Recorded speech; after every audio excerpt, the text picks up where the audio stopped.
Ош шаарындагы баягы дөй болуп аткан Ош Сити шаарчасына бүгүн президентибиз Садыр Жапаров келип, ачылышын кылып, капсула салып кетти.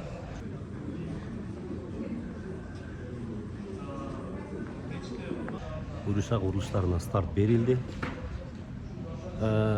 Сатууга дагы батирлер сатууга дагы чыккан. Офиси дагы дал ушул жерде. Мен буга чейинки видеолорумда даректер, адрестери боюнча көрсөткөм достор. Өтө чоң.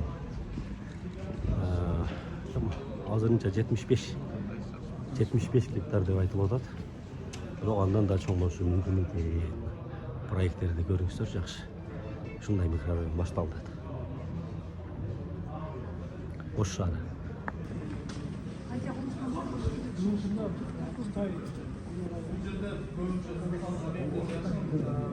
Больницабыз бар. 3 корпустарда реабилитация жалпысынан операционный системада өт болгон база ушул жерде. Нак жагында Верлан, пойдем, братан. Пойдем, брат.